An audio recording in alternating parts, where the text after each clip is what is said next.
कालचं शेण आहे, काल टाकलं आपण अरे कालचं शेण आहे, बिजन पाणी जास्त टाकलं. मग दातानं काय केलं, पाणी टाकून ठेवलं. कालचं शेण आहे, आपण ह्याच्यावर पाणी टाकले म्हणजे ते मऊ पडेल. आणि मग आता आपण त्याला असं मिक्स करतो, बारीक करतो.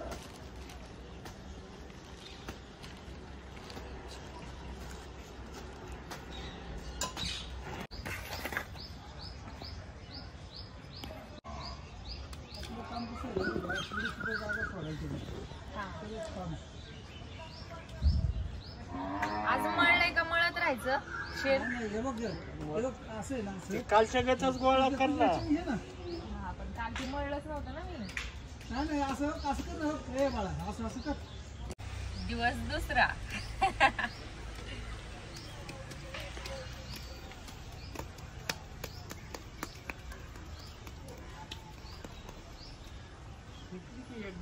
मग काय अवघड.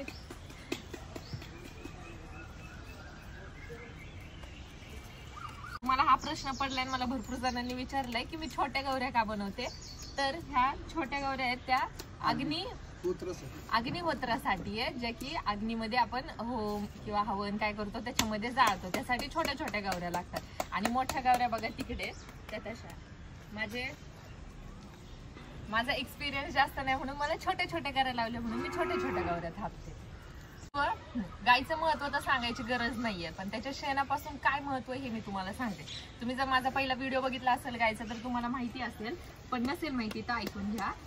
तर ओल्या शेणामध्ये 28% ऑक्सिजन असतं आणि हे जर शेण वाळलं तर ह्याच्यामध्ये 38% ऑक्सिजन मिळतं.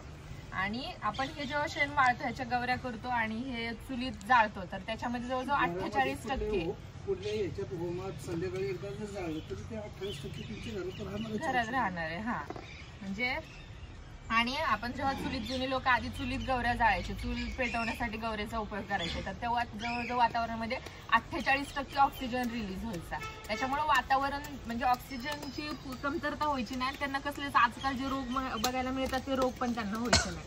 आणि आता ऑक्सिजनची इतकी कमतरता झाली त्याच्यामुळं नाना प्रकारचे आपल्याला आजार रोग बघायला मिळतात.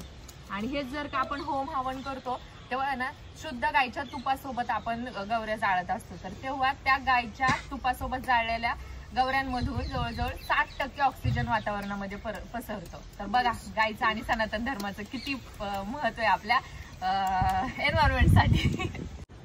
जसं आपण घरात उदबत्ती जाळतो ना तसंच घरात एक छोटीशी गौरी जरी जाळली ना तर घरामध्ये ऑक्सिजनची कमतरता पूर्ण होईल.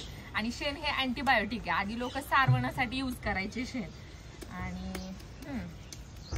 आधी पीठ म्हणजे जर का धान्य साठवायचं जरी असेल ना तर त्यांना कणगी बोलायचे, ते सुद्धा शेणाने सारवलं जायचं. शेणाचं महत्व. आणि ह्या छोट्या छोट्या गौऱ्या करतात. पहिल्या ह्या गौऱ्याची 5 रुपये किंमत ठेवली, पण जसं माझे गोळे वाढायला लागले तसं 6 रुपये 7 रुपये अशी याची किंमत झाली. जर तुम्हाला पाहिजे असेल तर धनेश्वर ट्रस्टला कॉन्टॅक्ट करा. चालू ठेव जा, व्हिडिओ ब्लॉग येतो. तर ह्या छोट्या गौऱ्या आहेत ना ह्या 5 रुपयाला एक, त्या मोठ्या गौऱ्या आहेत त्या 10 रुपयाला एक. आणि ह्या गिरीगाईच्या गौऱ्या फिरव की मोठ्या. तर या गिरीगाईच्या गौऱ्या आहेत. अजून काय बोलू काका? काय नको बोलू. कृष्णाने पाळलेली गाय आहे गिरीगाय. तर बघा महत्व गिरीगायचं.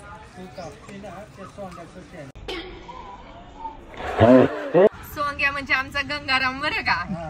तो पण गाय इतकाच पवित्र आहे. आणि ही गंगारामची बहीण आणि गंगाराम. अजून काय नाव रे? काय मोठे माव. माझं बजरंग माव फेमस. का ग मला मोठ्या आईचा दर्शन मिळाला या मंदिरात. आणि ही आमची फेमस माऊ. माऊ हाय कर माव. हे माव आहे. काकडे बरकले नाही का एक माणूस बसलेला एवढंच मोठे गौरव असं चांगलं. आमच्या ताईच्या गौऱ्या थापायचा दिवस दुसऱ्या दिवशी आमची ताई मेहनत करताना ताईने एवढ्या गौऱ्या केल्या बघा. कष्ट दाखव एकदा कष्ट. वा वा वा